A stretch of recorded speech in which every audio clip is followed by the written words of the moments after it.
श्री शिवाय नमस्तुभ्यम। अब सुनिए आज की कथा। देवी पार्वती ने भगवान शिव से कहा, हे देव, अब आप सोमनाथ जी की महिमा का यथावत वर्णन भी कर दीजिए। महादेव जी कहने लगे, देवी, हेमंत, शिशिर और बसंत ऋतुओं में सोमनाथ की यात्रा करनी चाहिए। यह जब कभी भी आपके पास धन हो, मन में यात्रा करने का उत्साह हो या कभी कोई पर्व आया हो, तब भी वहाँ की यात्रा की जा सकती है। श्रद्धा भक्ति ही यात्रा का मुख्य कारण है।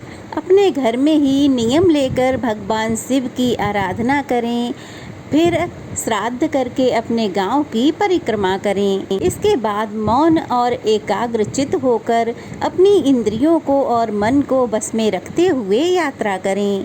काम, क्रोध, लोभ, मोह, ईर्ष्या और चपलता का त्याग करके मनुष्यों को वहाँ की यात्रा करनी चाहिए। तीर्थ यात्रा में यज्ञों से भी बढ़कर पुण्य होता है। हे महादेवी, सोमनाथ जी की यात्रा के सिवा दूसरे अन्य किसी उपाय से सुगमता से स्वर्ग की प्राप्ति नहीं होती। जो मनुष्य पवित्र और श्रद्धा भाव से होकर सोमेश्वर की यात्रा करते हैं, वे मनुष्य कलयुग में धन्य हैं। जैसे समुद्र के समान कलयुग में दूसरा कोई जलाशय नहीं है, उसी प्रकार प्रभास क्षेत्र के समान अन्य कोई तीर्थ नहीं है। जिसके हाथ, पैर और मन भली भांति बस में हो, जो विद्या, तप और कीर्ति से युक्त हो, वह तीर्थ के फल का भागी होता है। जो नियम से रहे, नियमित भोजन करे, स्नान और जप में तत्पर रहे और व्रत और उपवास करे, वह तीर्थ के फल का पूर्णतः भागी होता है। जो क्रोध रहित, सत्यवादी, दृढ़ता पूर्वक व्रत के नियमों का पालन करने वाला तथा संपूर्ण प्राणियों में आत्म भाव का भाव रखने वाला है, वह तीर्थ के फल का भागी है। जो दरिद्र और धनहीन मनुष्य तीर्थ यात्रा में तत्पर होते हैं, उन्हें विशेष नियमों के बिना ही यज्ञ फल की प्राप्ति हो जाती है। सभी वर्णों और आश्रमों के लोगों को तीर्थ यात्रा फल देने वाली है। जो दूसरे काम से तीर्थ में जाता है और स्नान करता है, उसे मुनियों ने तीर्थ के आधे फल की प्राप्ति बताई है। इस लोक में पैदल तीर्थ यात्रा करने को उत्तम तप माना गया है। किसी सवारी से यात्रा करने पर तीर्थ में स्नान मात्र का ही फल मिलता है, यात्रा का नहीं। हे देवी, जो मनुष्य अपने ही धन, अपने ही पैरों से तीर्थ यात्रा संपन्न करते हैं, उन्हें चौगुने पुण्य की प्राप्ति होती है। इंद्रियों को बस में रखते हुए यात्रा में मिले हुए भोजन को करके ही यात्रा करते हैं, वे यात्रा का 10 गुना फल प्राप्त करते हैं। छाता और जूता ना धारण करके भिक्षा में मिले हुए भोजन और इंद्रिय संयम तीर्थ यात्रा करने वाला ब्राह्मण भयंकर से भी भयंकर पापों से मुक्त हो जाता है। दान ग्रहण ना करने वाले मनुष्य की यात्रा 10 गुना पुण्य देने वाली है। जो ब्राह्मण क्षेत्र में लोभ बस दान की रुचि रखता है, उस दूषित हृदय वाले के लिए ना तो यह लोक सुखद होता है और ना ही परलोक। अगर शूद्र ब्राह्मण का वेश धारण करके तीर्थ में दान ग्रहण करता है, तो वह तत्काल तृण और काष्ठ के समान भस्म हो जाता है, वह नरक में गिर जाता है। इसलिए औरों की तो बात ही क्या है, ब्राह्मणों को भी थोड़ा भी प्रतिग्रह ग्रहण नहीं करना चाहिए। तीर्थ 2 प्रकार के होते हैं, कृत और अकृत। जो अपने ही धन और अपने ही पैरों से यात्रा करते हैं, किसी सवारी का प्रयोग नहीं रखते और अपने हृदय में उत्तम भाव को रखता है, वही इन दोनों प्रकार के तीर्थों का संपूर्ण फल प्राप्त करता है। जो मनुष्य दूसरे के अन्न से जीविका चलाते हुए यात्रा करता है, वह उस तीर्थ यात्रा के संपूर्ण फल का 16वां भाग प्राप्त करता है। असमर्थ, अंध, पंगु और याबर अर्थात जो रात भर एक गांव से दूसरे गांव में डेरा डालता हुआ विचरता रहता है, उस साधु या मुनि को यावर कहते हैं। जो दूसरों से अन्न लेने के लिए विवश है, उनका प्रतिग्रह दोष रहित माना गया है। जो तीर्थ से भी मनुष्य को स्नान की सेवा या खान पान की सुविधा देता है, वह तीर्थ जनित फल को संपूर्ण प्राप्त कर लेता है। इष्ट देव तथा माता पिता को स्वेच्छा से पुण्य प्रदान करने वाला मनुष्य 8 गुने फल का भागी होता है। स्नान, दान, तप, होम, स्वाध्याय, देव पूजा आदि पुण्य कर्म का सर्वत्र दान होता है, पाप कर्म का नहीं। तीर्थ में जाकर माता, पिता, भाई, गुरु या फिर जिनके उद्देश्य से मनुष्य गोता लगाता है, वह उस तीर्थ स्थान के पुण्य का द्वादशा प्राप्त कर लेता है। इसलिए वेद के बल का भरोसा करके कभी भी दान नहीं लेना चाहिए। वेद बेचने वाले पुरुष का स्पर्श कर लेने पर स्नान करने का विधान है। राजा के दरबार में और विशेषतः तीर्थ और महातीर्थ में रहने वाले विद्वान को वेदों को कभी नहीं बेचना चाहिए। जो तीर्थ सेवी ब्राह्मण देने पर भी दान ना लें, वह ही वास्तव में तीर्थ करता और अपने पूर्वजों को भी पवित्र कर देता है। कहीं और किया गया पाप भी तीर्थ में क्षीण हो जाता है, लेकिन तीर्थ में आकर किया गया पाप अन्य कहीं भी नष्ट नहीं होता। तीर्थ सेवन करने वाला जो ब्राह्मण अत्यंत क्लेश होने पर भी किसी से दान नहीं लेता, सदा सत्य बोलता है, अपने मन को संयम में रखकर ध्यानस्थ रहता है, उसी के लिए तीर्थ उपकारक होता है। सतयुग में पुष्कर, त्रेता में नैमिषारण्य, द्वापर में कुरुक्षेत्र और कलयुग में प्रभास क्षेत्र मुख्य माना गया है।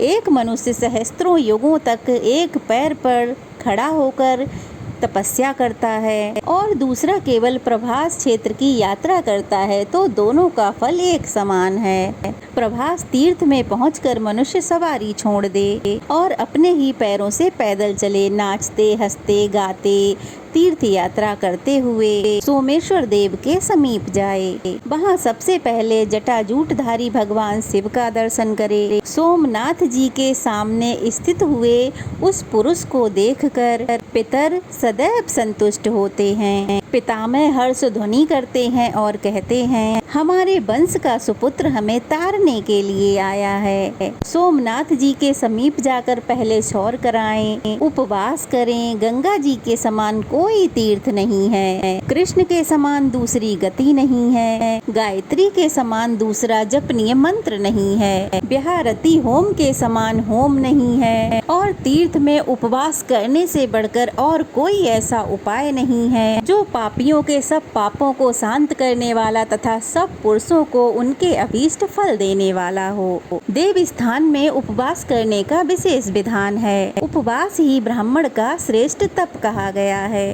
छठे समय भोजन करना शूद्रों के लिए महान तप है। वर्ण संकरों के लिए एक दिन का उपवास ही श्रेष्ठ तप है। अगर शूद्र छठे काल से अधिक उपवास करे, अर्थात वह 3 दिन से अधिक बिना भोजन किए तप करता रहे, तो राष्ट्र की हानि होती है और राजा के लिए महान उपद्रव प्राप्त होता है। शूद्र को चाहिए कि वह कुसा ना उखाड़े, कपिला गऊ का दूध ना पिए, पीपल के पत्ते पर भोजन ना करे और यज्ञ का पुरुरास ना खाए।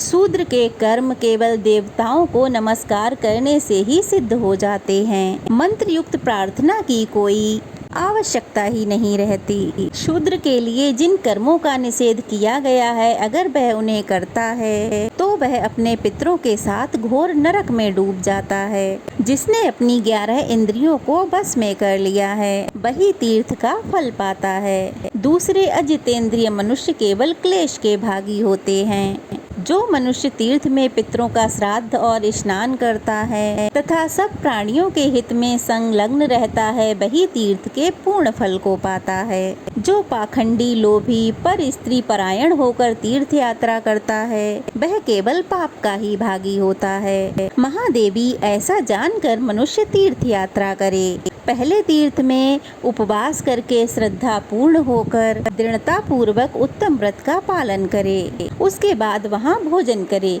ब्राह्मण को कहीं भी उस दिन पराया अन्न नहीं खाना चाहिए। भोजन देने वाले को 100 गुना पुण्य मिलता है। इसीलिए व्रती, तीर्थयात्री और विशेषतः विधवा को चाहिए कि वह तीर्थ में उपवास करे और यथासंभव दूसरों को अन्न दे। पराया अन्न भोजन करने पर जिसका अन्न खाया जाता है उसी को पुण्य फल मिल जाता है। अब मैं विधवा स्त्री के लिए तीर्थ यात्रा की विधि बताता हूँ। विधवा को उचित है कि वह रोली, चंदन, पान, पुष्पमाला, रंगीन वस्त्र, सैया आदि बिछावन, अशिष्ट मनुष्यों से वार्तालाप, दोबारा भोजन, पर पुरुष की ओर देखना और हंसना, ये सब छोड़ दे। जोर जोर से बोलना, जूते पहनना, नृत्य और गीत को त्याग दे।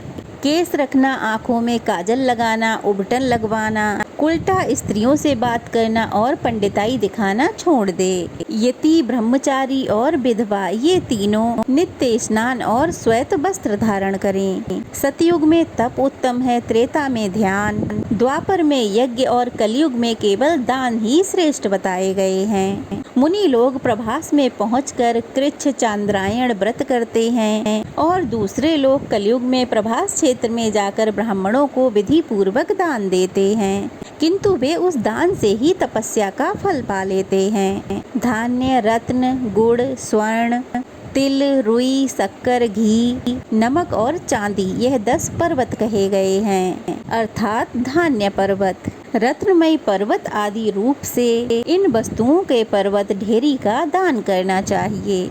गुड़, घी, दही, मधु, जल, रुई, तिल, रत्न और नमक यह 10 प्रकार की वस्तुएं धेनु मानी गई हैं। इनकी धेनु का दान किया जाता है। इन दानों में से कोई न कोई एक दान विभिन्न तीर्थों में अवश्य करना चाहिए। महादेवी सरस्वती समुद्र संगम में ब्राह्मण के लिए गृहस्थ उपयोगी वस्तु और सर्वस्त्र दान करना चाहिए। बहुत हो या थोड़ा, ब्राह्मणों को प्रिय वस्तुओं का ही दान करना चाहिए। जिस तीर्थ में शिवलिंग तथा निर्मल जल वाला जलाशय हो वहाँ पहले अग्निहोत्र करके विशिष्ट दान करना चाहिए। प्रत्येक तीर्थ में देवताओं और पितरों का तर्पण, श्राद्ध, दक्षिणा सहित दान तथा गौदान करना चाहिए। यह आवश्यक विधि है। देवताओं को स्नान कराकर चंदन लगाएं, फिर उनकी पूजा करें। पृथ्वी का भी भक्ति पूर्वक पूजन और लेपन करें। देव मंदिर में चूना लगाकर उसे सफेद करें। अगर मंदिर पुराना हो गया हो तो उसका जीर्णोद्धार कराएं। देव सेवा के लिए फुलवारी लगाएं, निर्मल जल का कुआं बनवाएं और वन उपवन का निर्माण कराएं। ब्राह्मणों को प्रचुर दान दें और देव पूजन करें। सर्वत्र देव यात्रा के लिए यह विधि नियत की गई है। प्रथम तीर्थ में महादान और मध्यम में मध्यम श्रेणी का दान करें।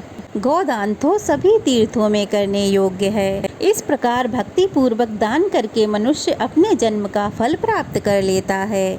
पार्वती जी ने पूछा, प्रभु, जो मनुष्य प्रभास क्षेत्र में आकर भी भक्ति, स्नान, दान और मंत्रहीन है, उन्हें क्या फल मिलता है ये भी बताइए। महादेव जी कहने लगे, देवी, धनी हो या निर्धन, मंत्रज्ञ हो या मंत्रहीन, जो प्रभास में मृत्यु को प्राप्त होते हैं वे सभी शिवलोक को जाते हैं। जो निर्धन और मंत्रहीन मनुष्य वहाँ देह त्याग करते हैं उन्हें मैं एक बड़ा भारी विमान देता हूँ। वे स्नान दान के अनुरूप परम पद को प्राप्त होते हैं। कोई स्नान के प्रभाव से, कोई दान के प्रभाव से, कोई सोमेश्वर लिंग के प्रभाव से, कोई लिंग पूजा से, कोई ध्यान के प्रभाव से, कोई योग की महिमा से, कोई मंत्र जप से, कोई तप से, कोई तीर्थ संन्यास से तथा कोई भक्ति भाव के अनुसार वहाँ परम पद को प्राप्त होते हैं। ये तथा और भी बहुत से उत्तम, मध्यम तथा अधम सूर्य के समान तेजस्वी विमानों द्वारा सूर्यलोक में जाते हैं। पहले प्रणव का उच्चारण करके तीर्थ के जल का स्पर्श करें। इसके बाद भीतर प्रवेश करके मंत्र पाठ पूर्वक स्नान करें। मंत्र इस प्रकार है, जो सच्चिदानंद स्वरूप देवताओं के भी देवता, कंठ में नीला चिन्ह धारण करने वाले दंडधारी, सुंदर हाथ वाले चक्रधारी और जो विश्व के उत्पादक हैं, उन भगवान रुद्र को नमस्कार है, नमस्कार है, नमस्कार है। इस पापनाशक तीर्थ में आकर सरस्वती, सावित्री तथा देव माता विभावरी निवास करें और हमें अपना सामीप्य दें। सभी तीर्थों के लिए लिए यह मंत्र बताया गया है। इसका उच्चारण करके विधि पूर्वक नमस्कार करें और फिर स्नान करें। उस दिन उपवास भी करें और वर्ष में एक बार उसी तिथि पर उपवास जरूर करना चाहिए। जय भोलेनाथ। आज की वीडियो कैसी लगी कमेंट बॉक्स में ज़रूर बताइएगा। अच्छी लगी हो तो वीडियो को लाइक करके शेयर करें और नए हैं तो प्लीज़ चैनल को सब्सक्राइब करें।